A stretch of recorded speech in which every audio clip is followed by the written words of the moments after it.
Hello, everybody, and welcome to the weekend meeting with Sanal Edamaruku. Today, we have a very interesting topic, which is death penalty and why is it wrong.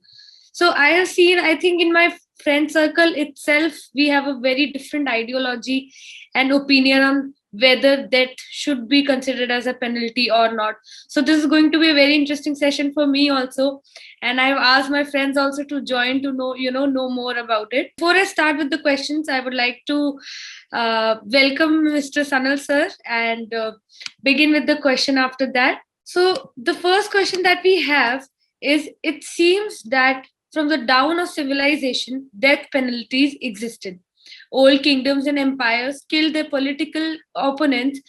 So when did the death penalty started from for crimes like murder?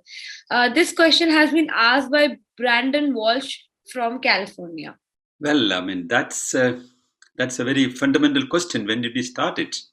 From as you mentioned, from times immemorial, death penalties have been, recorded, and for the whole known history, we know that death penalty existed. But the fundamental, before going into the history of that, I would like to say one small basic statement that every day in some part of the world, somebody is executed by the state for some kind of crime what they think as crime, which includes treason, that includes a crime like murder or a crime against the state if they think that it's a crime. So somebody is getting killed every single day in different part of the world by the state. But any kind of death penalty, any kind of capital punishment is wrong, in my opinion, because we have no right to take away the fundamental right of living from anybody. In a modern and civilized world, we have a lot of other options to address all these issues connected with death penalty. Why there is death penalty, and what kind of revenge attitude has been forcing people to come into death penalty. That all we can come later. The history of death penalty is also very interesting, as has been asked now. There are even juvenile, death penalty happening in this world at this moment.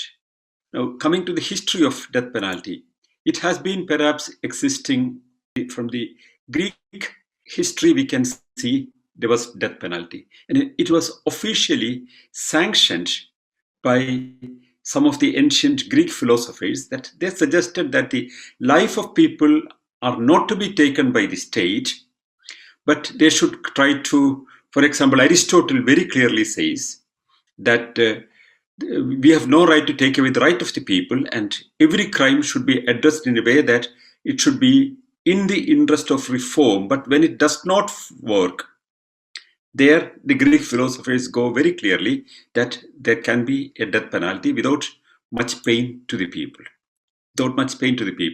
But all throughout the history, we can see death penalties were connected with inflicting pain upon the people. That's how it has been coming. And there was not a trace that we have seen in the ancient history that it was for reforming the society or giving a fear in the mind of people so that others should not get into crimes that are being practiced. No, that was not the reason. It was mainly the annihilation or killing of the political opponent. Any kind of power would remain only when the enemy is eliminated. That is how it was understood earlier. In Roman Empire, you know that anybody who challenged the authority or questioned the authority, they were not simply imprisoned and tortured, but later they were executed in a very different way. They were taken to an open colosseum, and they were, thrown in front of wild animals which were hungry, and the crowd cheered. Or sometimes the prisoners of the opponents of the opposite political movements or different countries where their political capturings were there, they were all brought as prisoners. But then they were trained to be gladiators, and people enjoyed their fight with these prisoners, with gladiators. And Well, that was something that like in some places where there are cockfights or animal fights are enjoyed by people. People fought against the trained gladiators, and of course, the prisoner will be killed. That was one kind of capital punishment in Rome. But one major pattern was coming in connection with the revenge of the person. For example, if somebody is killed, the immediate relatives want a revenge. The ancient way, when we have been living in tribes, was that if somebody is killed from a tribe, there's a collective identity of the tribe. It's taken that some of your kith and kin is killed. So you want to kill somebody from the other tribe to retaliate. So your anger is nullified, or your sorrow is nullified when somebody from the other camp is killed. So somebody comes and kill from your tribe, and you go and kill somebody from the other tribe. So this is a kind of retaliation. You get satisfaction. Your revenge is diluted when you see the blood of somebody in the enemy camp. That person may not be connected with this killing at all. But who has done is taken as a collective group, a revengeful act on the other side. If you see the political conflicts in ancient times, you see the same pattern. If an enemy army or enemy group at anywhere in the border or any other place kills some people belonging to this kingdom, especially if they are in political power, you want to kill somebody of the equal status on the other side. That was the kind of beginning of the killing by the state. It was not for reforming. It was not for, making the society better without crimes. It was not for crime that it started. It was against those people who challenged the authority of the political power. That was the beginning of capital punishment. The opponents were brought in. Sometimes they were imprisoned for a long time, and then the appropriate time, they were executed publicly in front of the people, especially people in the fort or in the capital, with the extreme torture. Their scream caused large cheering and happiness, because it's the enemy's pain that gives you pleasure. Sometimes they were taken up and the bones were broken, and one screams with pain, and the crowds, you could see a lot of notes in history that the crowds were cheering in happiness. Or they were torn into pieces with two elephants tearing them off. Crowds were very happy. So it also gives another message to the people, not against the crime, but if you challenge the authority of the people in power, this is what is waiting for you. If you challenge the king, if you challenge the authority, if you challenge the emperor, or if you fall not in favor of the emperor for some reason that his wishes are denounced, this is what is going to happen to you. That was the message that was given. So the biggest crime was not anything connected with the social cohesion, but it was connected with treason. Those people who were opposing the kingdom, opposing the authority, opposing the political power in rule, they were punished, they were executed, they were tortured, and they were publicly tortured. And the crowds also, for example, when somebody was brought, for example, to be executed in ancient Greece, for example, the crowds would throw stones at them before they are taken to the execution post. And then finally they were whipped. Their clothes were removed, and ugly clothes were given. They were spitted upon. Then they're beaten by the crowds, thrown stones. They get the utmost humiliation. Then the fine torture would come in front of the whole people. Sometimes they were skinned publicly. Sometimes their eyes were torn off. Sometimes they were cut alive and internal organs plucked out. Very brutal things happened in our history. And these all were for showing the power and also the kind of sadist, power mongers wanted to show the utmost brutal, painful suffering of the opponent in front of the public and got their cheer and got assured that nobody would dare to challenge them. That was the beginning of death penalty or capital punishment. So the next question that we have is from Akhil from Calcutta, and he's asking, what in your position are the major criticism against death penalty? Well, the major criticism against death penalty, one of the most important criticism about death penalty is you have no right to take away the ultimate right of the individual. What is the most important right of the individual? The right to live. No matter whatever he has done, no matter whatever political positions he has taken, no matter whatever crime he has done or she has done, the state has no right to take away that person's life. That's the major criticism. The right to live is a fundamental right and nobody can take away that right. Even if you have done crimes, if you have done a crime, including murder, that can be addressed in different ways. If you identify the objective of capital punishment, which is described by many people as an example to the society, there are two major justifications given now. Number one is, it's an example to the society. If you do such a heinous crime, and you will face this kind of a punishment. Therefore, you would reform the people. Second thing, they can be dangerous to the public life. If they are alive, they can be dangerous. So these two questions can be addressed easily. Number one, they cannot be dangerous for the society if they are imprisoned. If there is a person whose presence in society can be dangerous because of his position, because he believes that killing some other people for his political position or ideology or religion or whatever it is a part of his dream world, or that's what he wants to do. If that's very clear that he would be a danger, or if he's a psychopath, it could be a real danger to the people living outside, well, he can be kept in prison for the whole life without parole.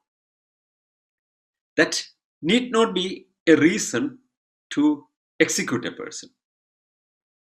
I would give the opportunity for even such a person to change, to modify.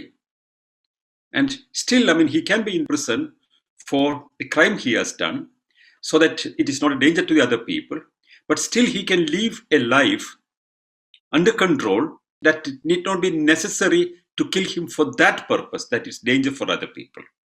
So if it's going to be a lesson to other people, if that's the motive, well, the statistics completely disagree with that argument, because in countries where there is death penalty, for those crimes these people have been given death penalty, such crimes are not in decline.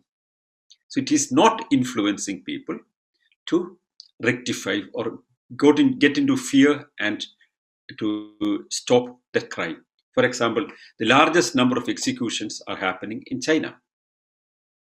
All those crimes that are attributed to people who were executed are still happening. Still, there are more and more people executed, which only means that this is not becoming a lesson to people to stop those crimes. If they were crimes is another question, but whatever is attributed as a crime are still continuing, and still the execution process is going on. It's not influencing. And the second major argument against capital punishment is, sometimes it can be wrong judgment that draws a person to an execution. There are many cases that capital punishments were executed, and later it came to knowledge that the judgment was wrong. Sometimes capital punishments were executed for killing somebody, and because the person was missing and somebody's body is mistook as the dead body. There are cases that the persons were not actually dead and located later. There are many, many cases that it was later understood that the crimes they were punished for was not done by them, sometimes by somebody else.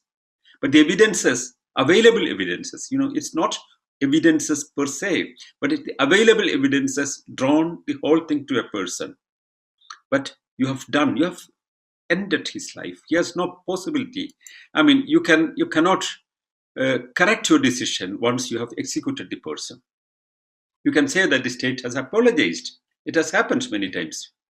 Or the families were given compensation. But that's not enough.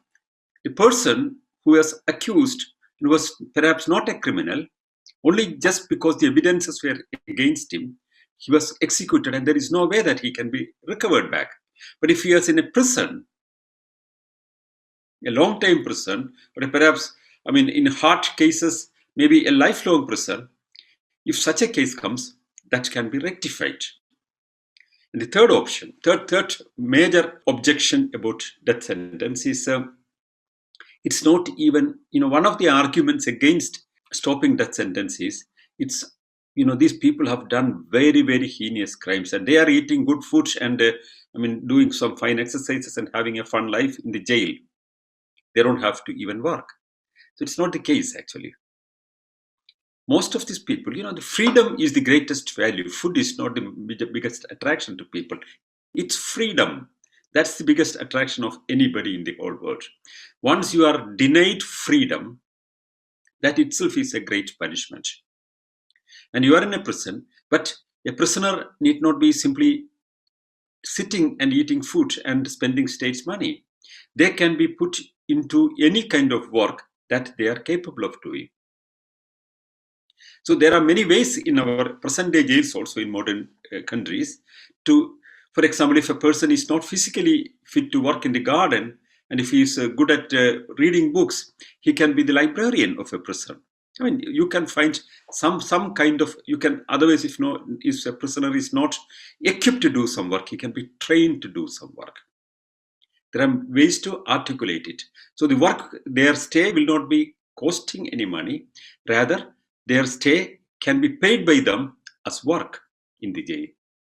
So that way, their life is not completely a deterrent situation where they lose everything in their life. They're doing some work, they're getting some food, they're seeing some television, and they're sleeping. So they have a life, but they are not a problem to the society. Still, they are producing the money for their survival with their work. And after some time, after a certain age, anybody should get a rest in life and pension. And if you are in such an age, yes, that has to be taken care of. So there is no argument that would justify to continue capital punishment. The fundamental objectives that are mentioned are not correct. And it's not an economic argument to execute all these people. And the third thing, in many cases, everywhere in the world, practically everywhere in the world, political opponents are targeted and cornered and sometimes executed for political ends. And if you make a fundamental law that no execution is possible, it's illegal to execute a person, state has no right to kill a person, such things will come to an end. Of course, still things can happen with the state deciding to execute a person, but that would be an illegal way of doing things. And if a state engages somebody to illegally eliminate an opponent, well, that can come into public attention and that can end the authority in that state also. So therefore, there is no justification whatsoever to continue capital punishment or death penalty. The very next question that we have is from Emma Paulson from Denmark, and she's asking, what are the types of death sentences existing in different countries? There are different types of executions now. Earlier times, that how executions were done. In ancient, before the present UK or England came into being, they used to capture their opponents, mainly sometimes kings or leaders of the other countries. And the kind of executions were how the Viking leader Ragnar was executed. He was tied up and raised on a big tree. And before that, his back skin was cut off and the meat was teared off and the bones were out and he was still alive. and he was taken up and allowed to get rotten for a couple of days. Still, he doesn't die, and he suffers the pain, and birds attack him, and then he is dropped down to a big hole where live snakes are running. So that was the end. That was a kind of execution. You know the famous story of Jesus Christ. I mean, he was, as per the story, he was executed on a cross. At the period of the story of Jesus Christ, such crosses were not existing, but similar executions were happening in many parts of Rome. But they had a different type of execution torture machine that was in the T shape, and the prisoners were nailed there, and they were allowed to die bleeding. That was one way of doing it. In many parts of Europe, Eastern Europe, there were executions. You know, when countries were defeated, the opponents were captured. But who are the opponents? The citizens of the people, or the army men who were professionally working for the other king. They were caught, and sometimes they were tortured and killed. For example, on spears, they were put alive on spears, and they were suffering and dying. Such executions happened earlier, but these kind of very brutal executions were there. You know, the Indian Mughal emperor Aurangzeb used to execute his political opponents by burying them up to the neck and then moving elephants to walk over them, press their head down and killing. Such executions were there. You know the story of Jahangir. I mean, when he was Salim, his father Shah Jahan. I mean, this is a very famous story. His lover was not in favor of the emperor's liking, and she was asked to separate from him. She refused, and she was executed by putting her alive in a little constructed structure, and bricks were made around her, and she was put alive inside and allowed to die suffocating. All different kinds of very torturous executions existed in different parts of the world. But presently, if you ask, there are something like 5 or 6 different types of executions are there. One is beheading. In most of the Muslim countries, the execution is beheading. You are turned down, and your head is put on a it is allowed to rest somewhere, and then somebody use a powerful sword and cut your head from back, and with one stroke it chopped off. That's one way of execution that's officially done by the state. In the United States, it's electrocution. Mainly it's electrocution, but also there is other ways. One is lethal injection is given. In some states, you're tied up on a bed or a chair, and everything is perfectly done, and at the right moment a switch is made and very powerful electricity is passing on through, and in a splinter second you are off. Also lethal injections are given. You would not know any pain, but you would just get unconscious and disappear into death. In the British tradition, many countries, it's hanging. You are hanged, and there are trained people, and of course, hanging. What you call the ropes are there, and the person is taken with the blind. Eyes were blinded and the head is covered, and they were taken on a stand. And at the right moment, the stand is withdrawn and they hang down. So that's another way of. In some other countries, execution by shooting is also done.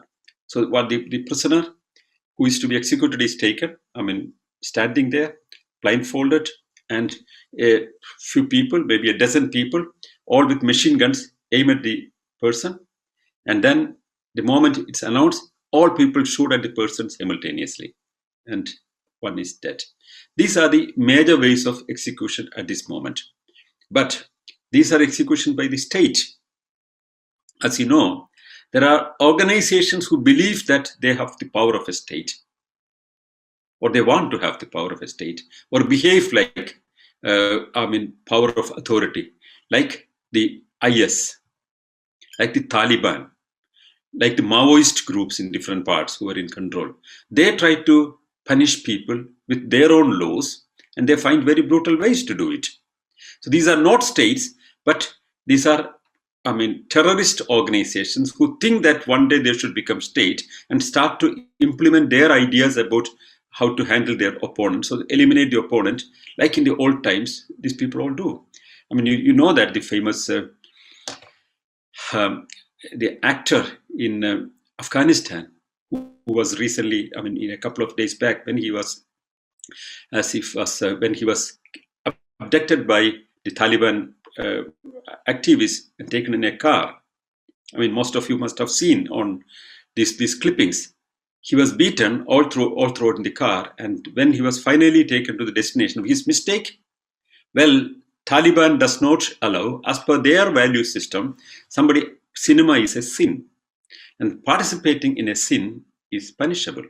Therefore, they tie him down and slit his neck and kill him. And his body was recovered day before yesterday. So these groups also try to execute capital punishment because they think that their religion or their political position gives them authority to behave like a state in the old times. So I would call that these can be controlled by a state, this can be controlled by another political authority, but also the fundamental idea is the opponent, somebody who would practice something that your law, your value system would not approve, can be punished. Iraq, if you are a homosexual, you can be hanged. I've seen a very beautiful documentary about two lovers, two boys, young boys of 18, 19 years. They were in deep love for each other. And I mean, they were caught in a loving position by somebody, and it's a crime, capital punishment. And they were taken to the gallows in two different platforms to be executed. And they, just before tying their hand, one of them sent a flying kiss to the other person before the head was covered. And then they went into the hanging, gallows. So even what is a crime? Most of the time, a society or a state finds something that their value system does not approve. In ancient times, there were other kind of capital punishments written in the Semitic religious texts.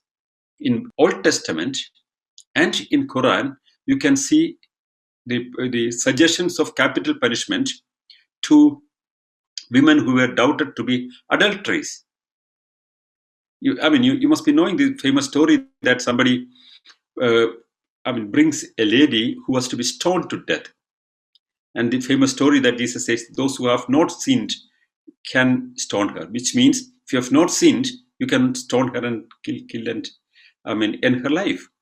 Even now, in many parts of northwest frontier province, in many parts of Iran, though the state may not permit it, the public execution of women who don't accept the family values of the traditions are executed by stoning to death.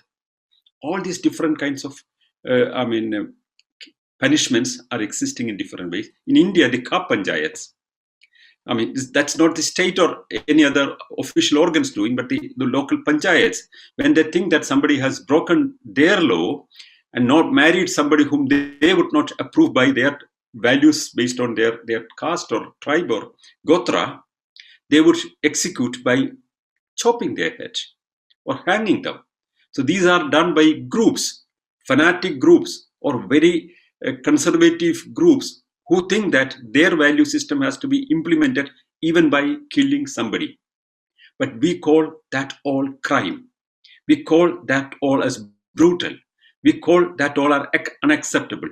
But when the state does, one feels that state has the authority. If Taliban has no authority, if Maoists have no authority to kill somebody, if Ka Panchayats have no authority to kill somebody, of course, no state has the power or authority to take away somebody's life for something that they think is not acceptable.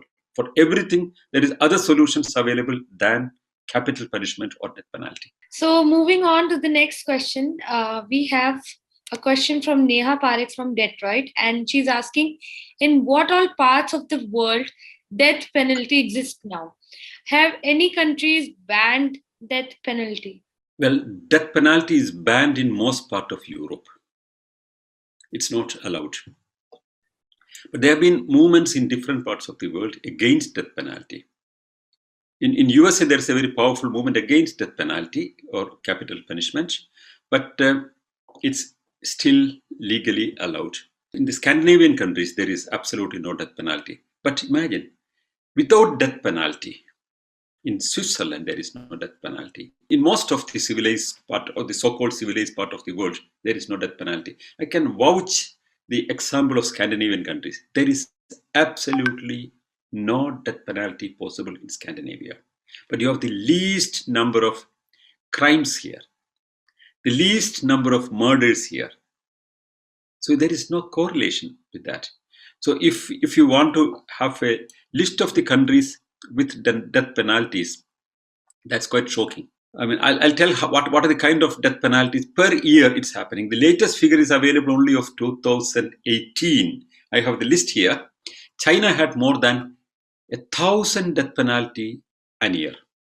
1,000 or more than 1,000. Iran has more than 250 death penalty per year.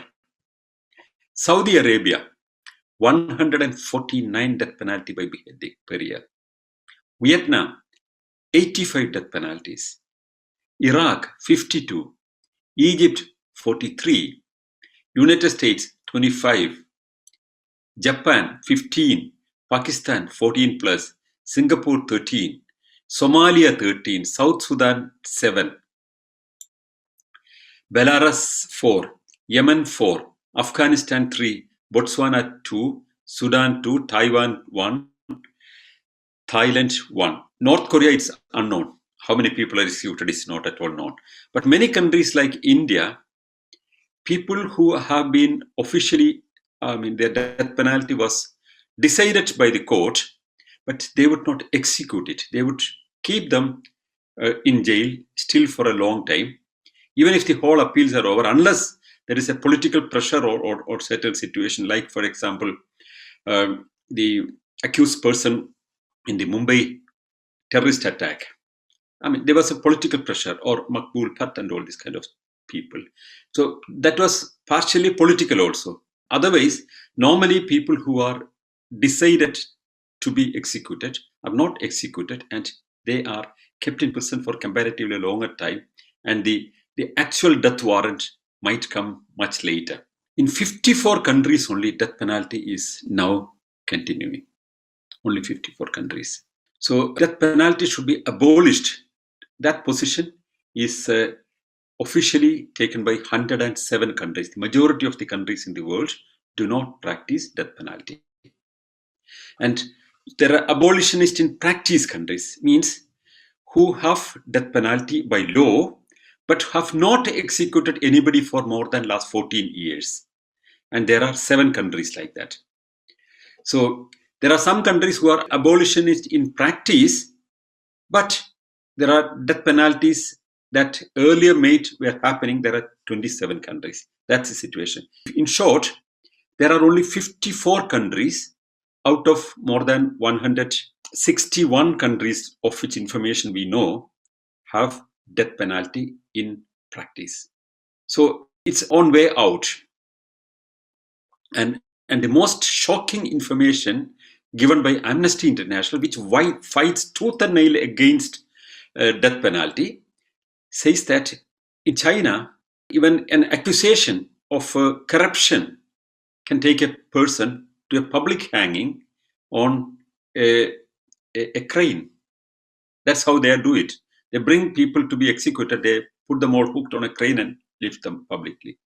And they think that can scare people. But still, most of these people who are executed can be political dissenters, critics of the authorities, and sometimes opponents in the local party divisions. I mean, that's how the whole situation is. It's on the way out. The world is moving towards a more civilized situation vis-a-vis death penalty. So the next question is, what is the alternative to address heinous crimes in the absence of death penalty? This question has been asked by Christine Maria from Scotland. Yeah, that's a serious question. Heinous crimes means, see, if there is a psychopath or a person who rapes little children and kill them, serial killer, And can such a person be alive? The public anger would say, come on, I mean, such a person has no right to live. But one has to understand that even he has a right to live. Because if that person is dangerous, he has to be put in prison. He shouldn't be allowed to be in public, number one. Number two, if a person is a psychopath case, if he's a psychopath, there can be a corrective measure possible to get him out of that. So the most important thing is that he should not have an opportunity to do such crimes in the future. Therefore, put him in prison permanently, get him to do work there, and give him understanding about the whole thing. If you can change a person who has done such crimes, and his own experience and his own, correction in his life, though still he may serve in jail, can motivate a lot of people to come out of these kind of criminal situations. One major possibility that I've already explained is, if a person is dangerous to the society, one is sure that if he is free outside, he can be put in prison permanently without any kind of felony, any kind of parole or anything. He can be put in prison. That is one way of handling it. The second solution is, what crimes can be taken. I would always speak for decriminalization of unnecessary things. But real crimes like killing somebody or damaging somebody or dacoity or all these kind of things, which are clear crimes, there should be clear punishments. But unnecessary things to be decriminalized. For example, if you are a gay, you can be executed in many Muslim countries. And if officially you cannot be do, ISIS and Taliban could take you to the top of a building and throw you down as a punishment. In Singapore, if you hold a little marijuana, you can be executed or you can be kept in prison for a long time. In Taiwan, you can be executed for keeping a little marijuana. Many tourists who do not know get into long imprisonment. I know about the case of one of my friends who visited India from Finland. He was, in Kovalam beach, he was sitting there, and one group of youngsters were sitting near him, some feet away, and they were smoking some hashish or something like that, and a policeman was coming. They noticed that, and this poor guy who was sitting alone in the beach, he did not notice anything, and these guys immediately moved away and put this little packet that they had, behind him. And of course, the police was coming with a dog squad, which can smell and find. The guy who did not know anything, they identify that he has buried a little hash pack near him. He has not done nothing. He has just been sitting there, watching the sunset. He was arrested. He had to explain it in different ways, but it doesn't work, because in India, if somebody is caught with a certain, above a certain amount of any kind of narcotic drugs, he can get a very long imprisonment, several years in prison. And most of this time, these backpack travelers may not have much contact back, or there is no way to legally defend their position or explain anything. But if something is located from them, and if they have not been done anything also, still they can end up in prison. So in some other countries, like in some East Asian countries, you can be executed for that. That's what I was telling. Sometimes you need not do a crime. Somebody can just knowingly or unknowingly trap you. So what is a crime? What we'll call an execution is to be clearly defined. And more things are to be taken from the so-called heinous crimes and decriminalize a lot of things. And real hard crimes, where a person's public presence is dangerous, of course, he has to be put in jail for a long time, or never he should see, an outer world and make threat to other people. But we have no right to take away the ultimate right of any other citizen. If you kill a person for a murder, you are thinking that you got the revenge out of this. Families got justice. That's a common term that is used in many crime reporting. When the killer is hanged or executed, the families, the bereaved people, they feel that they got the justice. Where is the justice? They lost the person. They don't get anything back. They lost their beloved one. There is no justice made even if this person is killed. On the other side, when this person is executed, he may have children, he may have relatives. You are giving the same pain to other people who are not actually not part of any crime. Rather, if he's still alive, if they want to see, they can go and see him in a jail periodically. They know that he's still alive. So it's not, that's the old tribal feeling that somebody in the tribe is killed, you want to get the blood back. So that's why in many Arab countries, when somebody is killed, it's the blood that is asked as a revenge. So if you pay money to the bereaved people, that is known as blood money, you can buy your freedom or buy your life back by giving money. That's known as blood money. This comes from the old tribal idea that somebody's blood can be revenged only by another person's blood. I've seen if you have seen the famous documentary on the Vikings, Vikings believed that if a person was killed by somebody in an unjustifiable way, that person's blood has to be brought. He has to be killed and his blood has to be brought, and that has to be drawn over the person who was executed. Then only he would go to the Valhalla. Valhalla is the heaven. That was the ancient belief of the Vikings. Similar beliefs existed everywhere also. There is no what you call the satisfaction guaranteed by somebody's blood. That's a wrong idea. That's a tribal belief.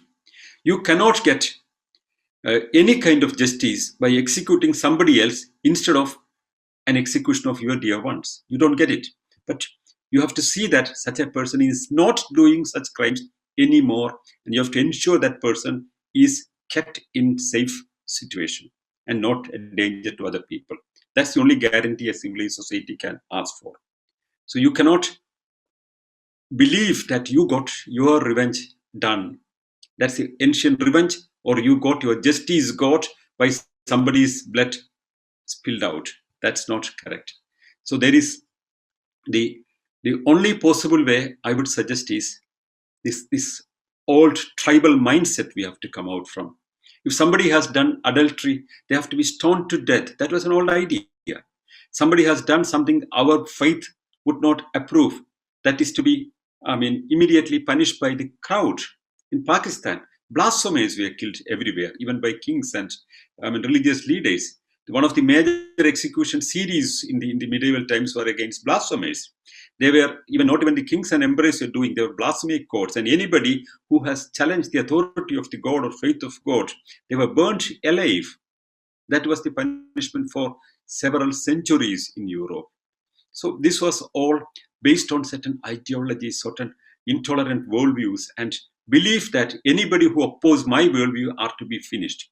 But heinous crimes, as you rightly said, are to be addressed seriously. They should get the punishment, but the punishment is not to give justice to somebody, not to give a blood satisfaction by shedding their blood, but rather, if they are dangerous to the society, they have to be put in prison without creating danger for other people. If they can be rectified, modified, improved, they should be helped to come out of that situation. Okay, so the next question is, it is well known that Amnesty International, Rationalist International, and many similar organizations strongly oppose death penalty. But there are many groups and individuals who support death penalty. So what are their arguments? This question has been asked by Rohan Suri from Delhi. Yeah, there are many groups who advocate death penalty. Most of the radical Muslim groups are advocating death penalty. They officially ask for death penalty. And they also want that all blasphemers are to be executed. Everybody who, oppose their way of authority should be executed. Political opponents are to be executed. They are insisting on death penalty. There are groups in United States. There are two major movements in United States in favor of stopping this business and in favor of continuing this death penalty. Their argument is it's very expensive to keep these people alive. and state is spending a lot of money. That is, but anybody, if somebody is incapacitated, if somebody is weak, he cannot work, who look after them? In a modern society, in a civilized society, and the state has a responsibility to take care of their fundamental needs, not their luxurious life, but the basic fundamental life would be guaranteed to them by giving some kind of a support. If that money, if you think that a person who killed a fellow being is a sick person, that person is ill, otherwise he would not do that. Sometimes some crimes are happening in burst of anger, and or even burst of anger if somebody has done, unless it's for self-defense, somebody get into a situation like that. I mean, burst of anger or anything is not justified. Killing is absolutely unacceptable. Not by individual, not by state or anything. Nobody has the right to kill another person. Therefore, well, will come another question in war. That's another question. We'll take up that issue another time. In most of the states would feel that wars are killing a lot of people. Ancient wars, I mean, killed a lot of people. But modern wars are focusing on killing less number of people. Fundamentally, war is not a solution for any political crisis. There should be diplomatic efforts, there should be other international efforts to stop wars. War and weapons and bombings are not solutions for anything. There are decent and politically possible ways which nation should come into compromise with. So that's another thing. We'll take up that issue, pacifism, into another meeting. But fundamentally, this argument is not correct, because anybody, if he's weak and physically not able to work state otherwise, for example, in United States, they're taken care of. So in jail also they can be taken care of. If they are in a working age, they can work in the jail and they can produce wealth to at least feed them properly. I mean, or even some better food, if you work properly, they can get money for that thing. Well, that in that way you're giving a life to them, a better opportunity for them, but we are avoiding the situation that they are danger to the society. And that is one way of handling it. The other major argument against stopping death penalty is people who are doing such crimes, when they are executed very fast, that is a kind of guaranteeing that the state is interfering into the crime situation and things are in control. So the argument of justice given to the victims very fast. That's how it is seen. But as I explained earlier, there is no justice given to anybody by killing another person. That's a feeling that you have. That is what you are told, that your tribe, somebody from your tribe is killed and you have to see the blood of the other person. That is not justice. That's just a tribal urge to see the blood of the other person. You don't get anything. Rather, one of the major ways to address is, if there is a murder happening, there are people affected by a murder. The families, the children, and other dependents. If a person is responsible for that murder, if he has wealth and properties, leaving a part for his dependents, to survive, that can be taken and used as a compensation method to other people. His blood does not give any compensation. Or looking after the people. State should, for example, a victim of a crime like murder, in a way, is a failure of the system.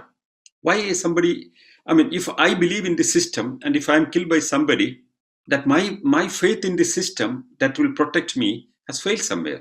In such a situation, state should consider to look after the dependents of the victims of crimes. That's one possibility that is done in many countries also.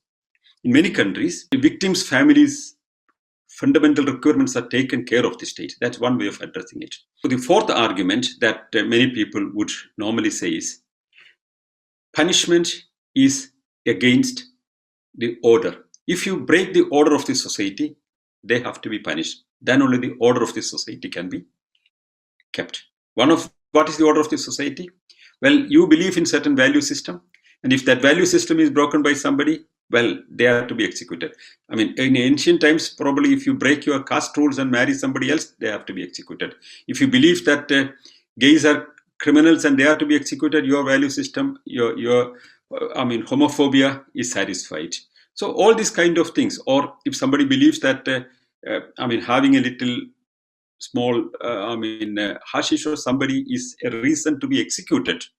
That's to be handled in a different way. If that's a reason to be executed by a state, that's a kind of value system that state imposes upon the people by taking their life. So these kind of things are to be denounced totally. Internationally also such efforts are there, and more states should be told by international pressure that people have a right to live, and by no means a state has any right to take away their life. And there should be more and more security available to people, that unknown people should not come and take away your life. There should be security provided by the state. That's why people pay tax. There should be guarantee that your life is safe.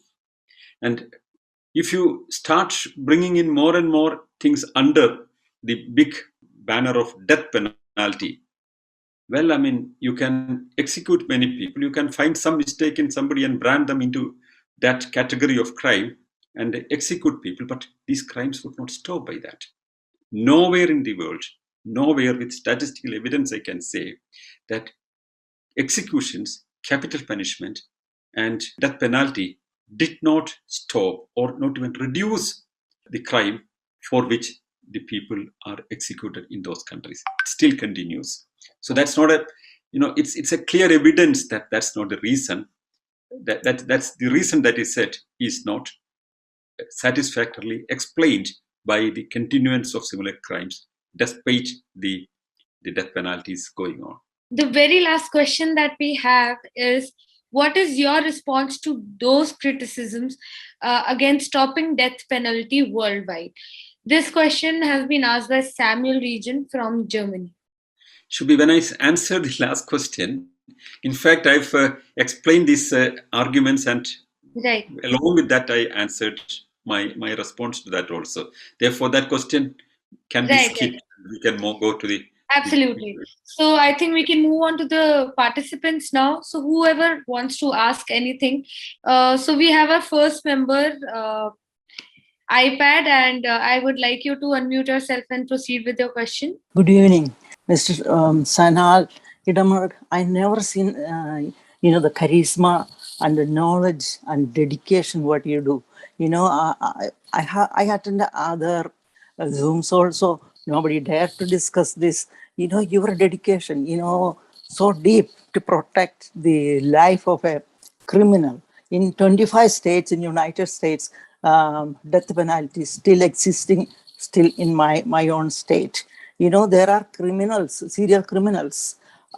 In your view, they have to be protected, but their family, the pain they are going through, they want to keep this. So, I don't know, maybe one day in total United States, maybe without death penalty. The medications they use is lethal injections. The drugs they use is sodium pentothal, vercunium bromide, midazolam, hydromorphone. This hydromorphone and midazolam I have given several times. There is a dosage. That's what taking one person's life. And while the lethal execution going on, certain church groups and their family go outside the prison and pray, but nothing changes. If a rule is passed, they will be executed. And everybody has a right to live. Like Mr. Sanal says, no one is supposed to take anyone's life. That's very true. But how you control the crime, they can be rehabilitated. I don't think there is any person that you cannot rehabilitate, but it may take time, but it can be done. This is what I like to share. Thank you. Yeah, thank you, Mrs. Matthew. Since you are from the medical profession and quite some knowledge and experience about this the way of executions that are being done in United States, that's a good input. Thank you very much. Yeah. Sir, I want to say something about killing. Just 2 years before in Andhra Pradesh, one doctor was raped and killed. The accused were arrested at the night and killed by the police. The people were celebrated it, appraised the police officers. So I like to know your comment on these kinds of incidents. I remember that incident. I mean, that was a brutal rape and murder, and the accused were arrested, and there was a huge public anger at that time. So apparently, there is a story that they were taken to the scene of the crime by some officers, and as police claims, they tried to escape and they were shot and dead. And it was very clear with the statements later that that was a stage managed murder by the police. And people were happy, they were celebrating everywhere because the crime was so brutal and there was huge public anger against that. The public anger is coming mainly from their way of understanding things, the way reports are made, and also they feel at their heart about what has happened. But to satisfy the public anger or public spirit, one cannot do such things. That was two ways that was wrong. Number one, they had a position. They had no right to explain or defend their position. Every single accused for whatever crime they are accused of should have a right to defend their position and to prove, have a right to prove whether he has done it or not. He should have that right. And that is why there is a legal system which is very clearly separated from the executive and the parliament, which is a judicial system which is independent. In India, there is a clear division between the executive, judiciary, and the parliament. So therefore, the judiciary has to see it, and he should be able to defend his position. So what people are generally worried is, well, they have an anger. There is an euphoria against them. So they want to see the blood of these people. So that is how a crowd may behave. They would go and beat the person to death. Sometimes that person may not be the right person. It could be somebody else, but he may have his evidences to prove that he has done or not. I have no clue what these persons were and or what their credibility or their credential or anything. But any single person who is accused of any heinous crime has a right to defend himself and to present his position in front of a court of law. And they have to hear and make a judgment. And second thing, when the public appreciation that the police gets, and the police officers were distributing sweets. That's what I was seeing on a television report. When the execution report comes, police station, they were distributing. So as if they have a position there. They're human beings. They can have private positions, but a police is an investigating agency. The case was not registered. Somebody was arrested. Perhaps he was the person who has done it. It was a very heinous crime. But still, the police cannot take law in their hand and execute a person. And of course, legally they cannot execute, but then they create a story. The endless cases of the false encounters, political opponents, or even extremists sometimes. We know that Maoists are doing an unacceptable way of terrorist implementation of controlling the situations, and they're brutally going into terrorist activities. But that doesn't give any sanction for fake police encounters. That's a political issue that's to be addressed politically. And if they involve in crime, that's to be addressed through the system. You cannot stop any kind of political dissent, howsoever inconvenient it is, by using undemocratic and authoritarian ways. You cannot simply take the gun and shoot down opponents. Even if the criminals, unless and until a police can do that only when a person is with weapon, and if he's not stopped at that moment, he must be killing a lot of people. That in that violent situation only, it's justified that the person with the gun is shot down. In all other situations, they have to be taken in control, and they should go through the legal process. Howsoever difficult it is, howsoever long time it can take, they have a right to defend themselves, and that's to be heard. The society has to grow to understand that process. I know the feelings of people, but we have to get people understand the legal process, the right of the people to defend themselves, and that no police can become Robin Hoods and make their justice happening somewhere. So I think we can move on to the next person now. So we have Kunjatu Chandrahasa with us. Please proceed with the question that you want to ask, sir. Yeah, my question is, first of all, let me thank Sanal for the today's deliberations, which is a quite interesting subject also. Regarding the psychopaths and who are into the crime for the various rapes, I understand in some country the chemical castration is adopted so that execution is avoided. It is, I was told it is in South Korea. I don't know whether it is correct or not, or what is your opinion on that, if that is the case? I would just, when you said about that, I was remembering the story of Alan Turing. You know the story, I think. Alan Turing was the person who has been behind the modern computers in Britain. And at that time, one of the major crimes in Britain was becoming a gay. 1940s, he was arrested for having a gay friend. And he had two options legally. Either to undergo chemical castration, that was legal procedure at that time, or go to prison. He agreed to get chemically castrated, and following that he had terrible depression, and it ended up in his suicide. Later, Britain changed its position. It corrected its position. The monarch of Britain officially apologized to Alan Turing decades later. So that society was considering, for example, having a male friend to a male was a crime that they considered that as that can be rectified by chemical castration. But the fundamental question would be, is a rapist because of something in his brain or in his sexual capacity? So if one person is a psychopath, that's the question. Where is your sexuality? Is it in your sexual organ or is it in brain?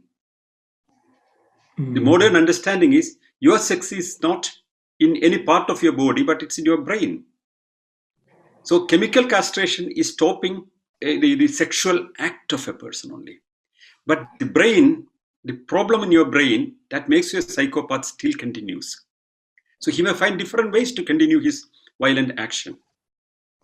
So that is how I understood that chemical castration can be of no use, because he may not go into an actual rape only with that, because that may not be possible with that. But the fundamental urge in him to do a crime connected with sexuality, whether he is, raping people or abusing some other or people, or if he's a pedophile or whatever it is, that is all in his brain. So he should undergo a treatment, a psychological treatment, understand his mind. That could be the best solution. By chemically castrating, one may not really address the problem. That is the limitation that I see. In any way, if one can have a solution like that, that would be anyway. The other option is execution. I would go for that. But even chemical castration is not a solution, because it has to come from your mind, your brain. It's in the brain that your sexual behavior is controlled and it's articulated. But that's a good thought as an alternative. Thank you very much. Yeah. I think we're done with the questions then. We have iPad with us who wants to say something again. I'll just unmute her once. Yes. Thank you, Ms. Zubi. You know, since the medical castration came upon, I want to share one thing. This is a question asked by one of the friend to me.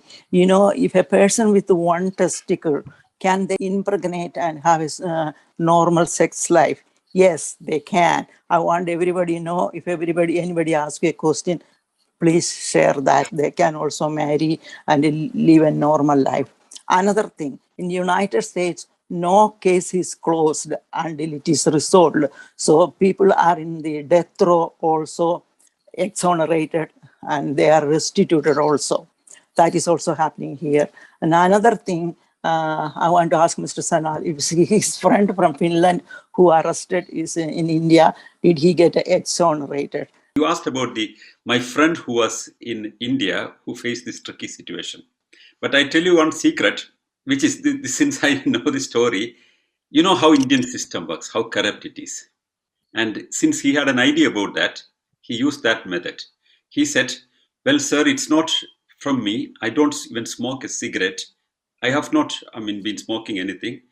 But he knew also the complication, the impact of it. He can be in prison for 10 years or 15 years or something like that. I don't know how many years he would be in prison if he's caught actually with some hashish, which he was not connected with.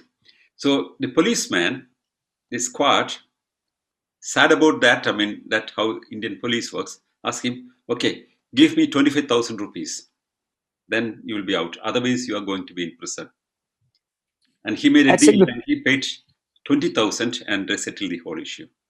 That's good news. I would say that the whole system, the corruption is not acceptable. Number one.